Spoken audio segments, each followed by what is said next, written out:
Madam President. The senator from Vermont. Thank you, Madam President. As we begin this new session, I think it's important for us to remember why we are here and what our job is as United States Senators. And what our job is, it seems to me, is to try to understand the needs of the American people, the problems facing our constituents, and propose real solutions to those problems. So before we get involved in all of the debates that I know we are going to have, let me put on the floor what I believe in hearing from the people of the state of Vermont, what they believe are some of the most important issues facing our country and the need for the United States Senate and the Congress and the President to address those issues. First and foremost, to my mind, is the state of American democracy. We are a democracy. And men and women have fought and died to preserve American democracy, which means that the people of America, not kings, not queens, not an aristocracy, but the people of this country, regardless of where they come from or their economic status, has the right to participate in the political process, elect their leaders, and create the future that they want for themselves and their kids. And what is the status of American democracy today? Well, we just came from a midterm election. Republicans did very, very well. But I think what's important to understand is that in that election, that national election, 63% of the American people didn't vote. 80% of young people didn't vote. Overwhelming majority of low-income and working people didn't vote. Now, there are a million reasons why an individual doesn't vote. But my guess is that for many people, they look at the political process and they say, yeah, my family is hurting. I'm working longer hours for lower wages. My job went to China. My kid can't afford to go to college. I can't afford health insurance. What are those people in Washington doing to protect my interest? Not much. Not the Republicans, not the Democrats. I'm hurting. What are they doing? And people say, hey, I don't want to participate in this process. Doesn't mean anything. I'm not going to vote. And I think another aspect about why people don't vote is they turn on their TVs and they are bombarded with 30-second ugly television ads, often ads that come not even from the candidate, but from people who do quote-unquote independent expenditures. And as a result of this disastrous Supreme Court decision on Citizens United, billionaires, corporations are now allowed to spend unlimited sums of money in a political process. Somebody's a billionaire, they can now spend hundreds and hundreds of millions of dollars to destroy other candidates or to elect the candidates they want. Madam President, is that really what American democracy is supposed to be about? Do we really believe that men and women fought and died for us so that billionaires can elect candidates to protect the wealthy and the powerful? So, Madam President, I would say at the very top of the agenda for this Congress should be a movement to overturn, through a constitutional amendment, this disastrous Supreme Court ruling on Citizens United. And in my view, we should move toward public funding of elections so that all of our people, regardless of their economic status, can participate in the political process and run for office. Madam President, I think the next issue we have to take a very hard look at is the 40-year decline of the American middle class. Now, I know some of my Republican friends talk about what's happened under the Obama administration, and they are right in saying we are nowhere where we should be economically. No one debates that. But let's not forget where we were 6 years ago when George W. Bush left office. And everybody remembers where we were.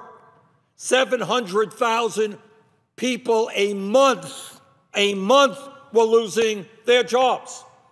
People say, hey, we're growing 200,000 or 300,000 jobs a month now. Not good enough? Yeah, you're right. It's not good enough. But growing 200,000 or 300,000 jobs, heck of a lot better than losing 700,000 jobs a month. Our financial system, the United States is in the world, we're on the verge of financial collapse. That's where we were when Bush left office. Now, Wall Street is doing very, very well. In terms of our deficit, Bush left office, we had a $1.4 trillion deficit. Now that deficit is somewhere around $500 billion. So are we where we want to be? No. Are we better off than we were 6 years ago? Absolutely. But when we look at the middle class today, we understand the problems are not just the last 6 years or the last 12 years.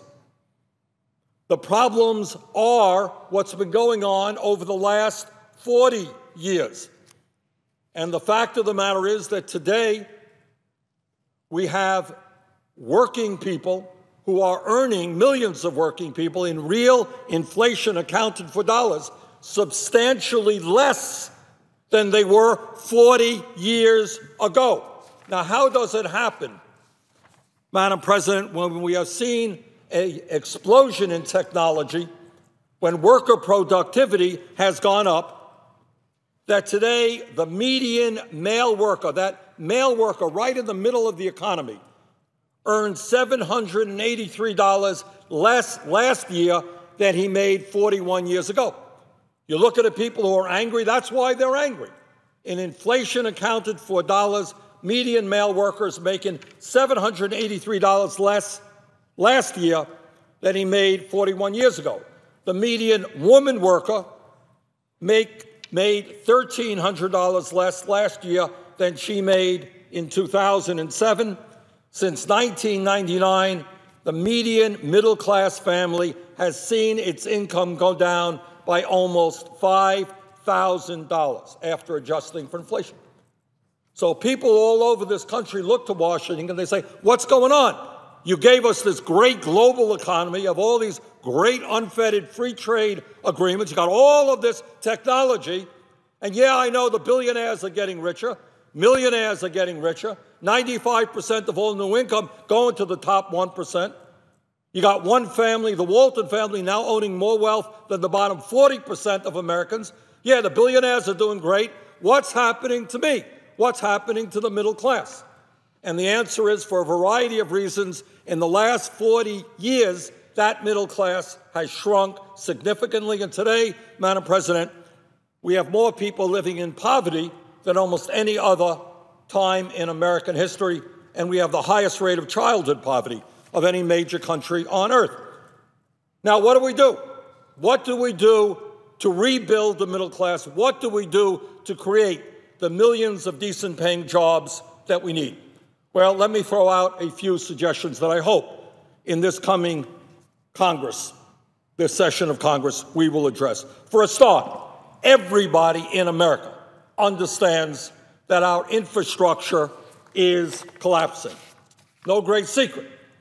According to the American Society of Civil Engineers, nearly 1/4 of the nation's 600,000 bridges are structurally deficient or functionally obsolete, and more than 30% have exceeded their design life. What that means is that all over this country, bridges are being shut down because they're dangerous, and they need repair. Almost 1/3 of America's roads are in poor or mediocre condition, and 42% of major urban highways are congested. As we speak, in cities all over America, people are backed up in traffic jams, burning fuel, wasting time, because we don't have a proper infrastructure. The American Society of Civil Engineers says we must invest $1.7 trillion by 2020, 5 years, just to get our nation's roads, bridges, and transit to a state of good repair, more than 4 times the current rate of spending. So what happens when we invest in infrastructure? And, Madam President, I will be introducing legislation to invest $1 trillion in rebuilding our roads, bridges, water systems, wastewater plants, airports, older schools, rail. What happens when you do that? Well, I'll tell you what happens. $1 trillion in infrastructure investment not only makes our country more productive and efficient, but it also creates a substantial number of decent-paying jobs. A $1 trillion investment would maintain and create 13 million decent-paying jobs. The fastest way to create good-paying jobs is to rebuild our crumbling infrastructure, and in my view, that should be a very, very high priority for this Congress. Second issue that I think we need to address. Madam President, I understand there are differences of opinion on this issue, but I think that our kids and our grandchildren, when they look back on this period and they look at an issue like the Keystone Pipeline, what they will be saying is, what were you people thinking about? How could you go forward in terms of increasing the exploration and production of some of the dirtiest oil on this planet when virtually all of the scientists were telling us that we have to substantially reduce carbon emissions? Reduce carbon emissions, not increase carbon emissions. So in my view, Madam President, an important mission of this Congress is to listen to science, listen to the scientific community. And they are telling us loudly and clearly, climate change is real. Climate change is caused by human activity. Climate change is already causing devastating problems in America and around the world in terms of drought, in terms of flooding, in terms of extreme weather disturbances. And we have got to transform our energy system away from fossil fuel into energy efficiency, into weatherization, into wind, into solar, into geothermal, and into other sustainable energies. And by the way, when we do that, we not only lead the world in reversing climate change, but we also create a significant number of jobs. Madam President, in this last election, interestingly enough, in some of the most conservative states in America, voters voted to raise the minimum wage because they understand that a minimum wage of $7.25 an hour here in Washington, D.C., federal minimum wage, is literally a starvation wage. No family, no individual can live on $7.25 an hour. And I want to applaud all of those fast food workers all over this country, people who work for McDonald's and Burger King, for having the courage to go out on the streets and say we have got to raise the minimum wage. I applaud their courage in doing that. And I applaud all of the states, the many states around this country, including the state of Vermont, that have raised the minimum wage. In my view, if you work 40 hours a week, you should not be living in poverty. And I would hope that one of the major priorities in this Congress is to raise the minimum wage to a living wage. And I would, over a period of years, raise that minimum wage to $15 an hour. Madam President, it is also unacceptable that in America today, women who do the same work as men earn 78 cents on the dollar compared to male workers. And I think we have got to address this discrimination, and we need to move forward with pay equity for women workers. Madam President, when we talk about the decline of the American middle class and the fact that millions of workers are working longer hours for low wages, when we talk about the fact that in the last 14 or so years, this country has lost 60,000 factories and millions of good-paying manufacturing jobs, when we put that issue on the table, we begin the discussion, which is long, long overdue, about our trade policies. That's what we have to talk about. And the truth of the matter is, from Republican leadership in the White House, the Democratic leadership in the White House, there has been support for a number of trade policies which, when you look at the cold facts, have failed. NAFTA has failed. CAFTA has failed. Permanent normal trade relations with China, PNTR, has failed. And over the years, last 30 years, you had Republican presidents, Democratic presidents continuing to push unfettered free trade agreements, which say to an American worker, guess what? You're now going to be competing against somebody in China who makes $1.50 an hour. And if you don't like it, we're going to move our plant to China. And many companies have done exactly that. Do we think that that is fair? Do we think that's right? I don't. And right now we're going to be coming up with the Trans-Pacific Trade Agreement, TPP. And Madam President, let me, without going into great detail at this point, tell you I have very, very, very serious problems with that agreement, both in terms of the process. No member of this Congress has been able to walk into the office where these documents, highly complicated legal documents, are held, bring staff in there, copy the information. We're not allowed to do that. But we're supposed to vote on a fast-track agreement to give the president the authority to negotiate that agreement. Doesn't make a lot of sense to me. So I would hope that we use the TPP as an opportunity to rethink our trade agreements. Trade is a good thing, but American workers should not suffer from unfettered free trade. Trade should be used to benefit the middle class and working families of this country, and not just the multinational corporations. Madam President, we live in a highly competitive global economy. Everybody understands that. And I think we also understand that our young people are not going to do well, and our economy does not do well unless our people have the education that they need to effectively compete in this global economy. It saddens me to note that a number of years ago, the United States of America led the world in terms of the percentage of our people who had college degrees. We were number one. Today, we are number 12. We are number 12. And the reason for that is that the cost of college has soared at the same time as the income of many middle-class and working-class people has declined. And we are in a position now where hundreds of thousands of young people thinking about their future look at the cost of college, look at the kinds of debt they would incur when they leave college, and they're saying, you know what, I don't want to go to college. I'm not going to go to college. I'm not going to get post-high school education. That is a very bad thing for this country. It is a bad thing for our economy. And we should put on the agenda, I hope high up on this agenda, the issue of how in America all of our people, regardless of the income of their families, can get the education they need without going deeply in debt. This issue of college indebtedness is a horror. I remember a few months ago talking to a young woman in Burlington, Vermont, who left medical school $300,000 in debt. Her crime was that she wanted to become a doctor and work with low-income people. Well, she shouldn't be punished for that with a debt of $300,000. And other people are graduating college, $50,000 in debt, graduate school. We have attorneys in my office who have a debt of over $100,000. We can do better than that as a nation.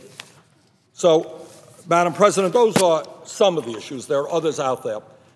But I think what's most important is that we try to listen to where the American people are today, to the pain of a declining middle class, to single moms desperately struggling to raise their kids with dignity, to older people trying to retire with a shred of dignity. And by the way, on that issue, let me be very clear.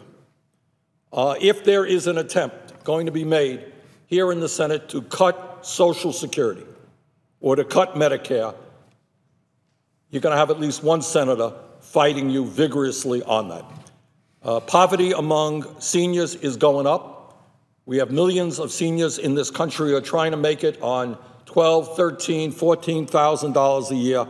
And the last thing in the world we should be talking about is cutting Social Security. In fact, we should be talking about expanding Social Security. So, Madam President, there are a lot of issues out there, and I hope that we don't get lost in the weeds. I hope we focus on those issues that are major concern to the American people. I hope very much that we have the courage to stand up to the very, very wealthy campaign contributors and their lobbyists who have enormous influence over what takes place here, and that we, in fact, represent the people who sent us here, who are overwhelmingly middle-class and working-class people. And with that, Madam President, I would yield the floor and note the absence of the quorum. The clerk will call the roll. Mr. Alexander.